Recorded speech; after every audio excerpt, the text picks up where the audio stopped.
The Bengals return to practice on Wednesday in hopes of starting their journey back to 500. Let's dive into injuries, the latest thoughts on the team from Joe Burrow, and so much more right here on Cincinnati Bengals Talk.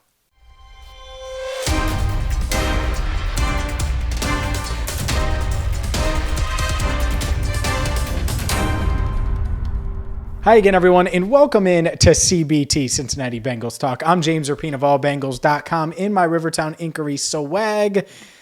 And yes, this is exactly what I wore to practice today. Is the Bengals back at it this week, trying to get back to 500. And speaking of back, Ja'Marr Chase going back to his home state. He grew up about 15 minutes from the Superdome in New Orleans. So today, or this week rather, going to be pretty special for him, playing in front of his family, playing in a dome that he's played in twice. They won the national championship there when he was with LSU against Clemson. He also played there in high school. So he's 1-1. They lost in high school, 1-1 on that field.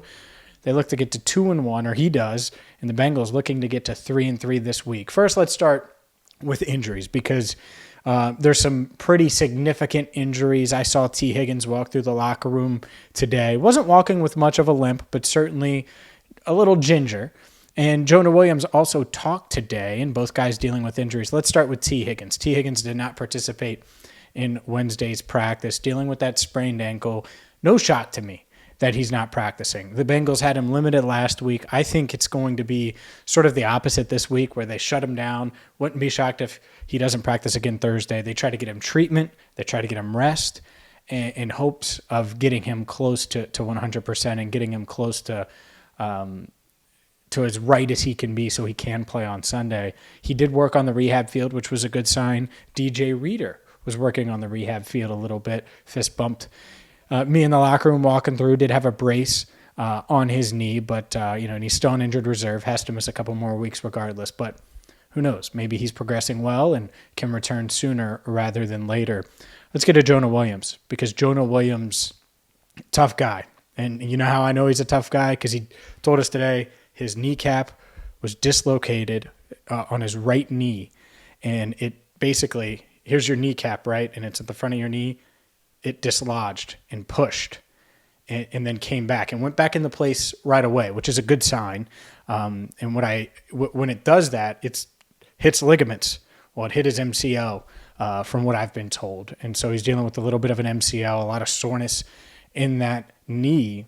And he was really sore on Monday, less sore on Tuesday, a little less sore today. They're trying to get the swelling out. They're trying to get him as close to 100% as possible. So we'll see if they can do that. He didn't practice on Wednesday. Not a shock. Wasn't on the rehab field.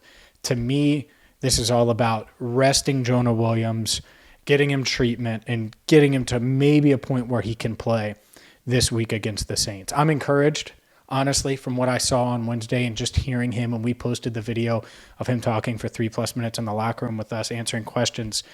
Because to me, looking at that and hearing Zach Taylor said it was an MCL on Monday and now knowing the kneecap thing, but even the MCL, I'm like, man, that's a quick turnaround. 7 days for an MCL because it basically popped out of socket and comes back in.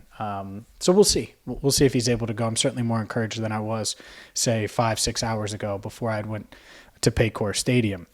So good news overall there. I think La'el Collins had his normal Wednesday rest day. Expect him to practice tomorrow. And just some other quick notes. Devin Asiasi, Hayden Hurst, Samaje Perine, all limited. I expect that to just be normal maintenance type stuff, and those guys should be good to go. But overall, the theme from Wednesday is much like it's been after any of these losses over the past year and a half. This team isn't panicking. And I think that's good, and I think there's a lot of people talking about the play calling and all of that externally. And I've made my piece, and go back and watch a video if you haven't right here on this channel about Zach Taylor, about the coaching staff, all of those things, about Joe Burrow. The bottom line is they all have to be better. And the fact that it is a collaborative effort, I know some were talking about that with Zach. The reason I think that that's beneficial is because there is no finger pointing. And there is no, well, this or that or this or that, and you did this, I did that, I believe in this, you believe in that. There's none of that. And that is good because when you struggle, attitudes could go and really, especially with expectations. If attitudes blow up, then it's just really tough to rein it back in. Right now, the Bengals are struggling on offense. They're also really, really talented on offense. So they should be able to figure this out. And last year, the Chiefs started 2-3, and they were trying to figure out how, and Patrick Mahomes, remember that? Has the NFL figured out Patrick Mahomes? Like, that was a thing, right? And so this can just be a thing. You know, I've seen comments, was Joe Burrow's season last year an outlier? Was this, that? I'm betting that this 5-game stretch for the Bengals is an outlier. And we'll see if that's the case. But right now they're working through some things, and I think they're close, but they need to find it faster. Whatever the Saints do on defense, whether they do the deep zone, which I would do all day long, or they run what they normally run, the Bengals have to be more productive on offense and earlier and consistent. All of those things. They know that. And so we'll see if they can get that part done. One thing I will say, though, and I mentioned Jamar Chase at the top, Marshawn Lattimore, he's followed the best receiver on the opposing team multiple times. He followed DK Metcalf. He followed Justin Jefferson. I would be shocked if the Saints did that. And I asked Jamar, he was like, well, they've done it with these other receivers. I think they might. And so if you're going to just follow, you know, Jamar Chase with Marshawn Lattimore, who's a really good corner, I'm not knocking him. I wouldn't put Jamar Chase one-on-one against anyone right now. I would do exactly what all of these other defenses have done to the Bengals and say, all right, prove you can beat it. And until they do, you know, then make them beat it. And then you could go back to your bread and butter. And that's kind of what I thought that some of these other teams were going to do. I thought the Saints, or the Saints, I thought the Jets were going to do that a few weeks ago.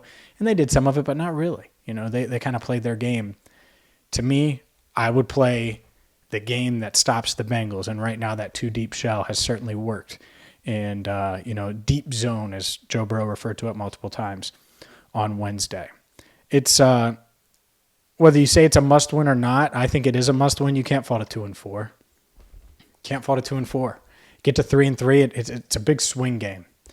Really, really big swing game. And the Bengals, they have to find a way to get this win. And we're going to have a ton on this game, a ton of thoughts on it, on the matchup as I continue to research. And there's injuries on the Saints side as well. You know, will Jameis Winston play? Is this going to be an Andy Dalton revenge game? We'll see. Winston dealing with a back issue.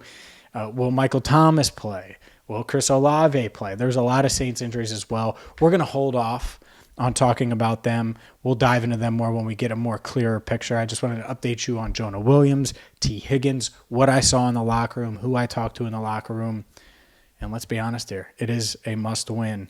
And to quote Joe Burrow, let me pull up the quote here. And we posted this video on right here on Cincinnati Bengals Talk. He says, every week is a must-win, regardless of the record. So he didn't call this a must-win any different than any other ones, but he said, quote, we're going to go out there and fight our balls off for a W.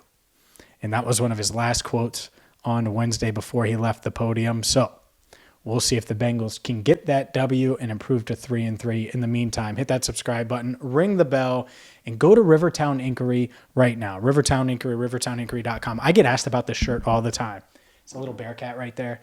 It's a nice, clean tee, right? It's simple, comfortable. I've washed it a bunch of times. It hasn't faded. It didn't shrink. It didn't do anything.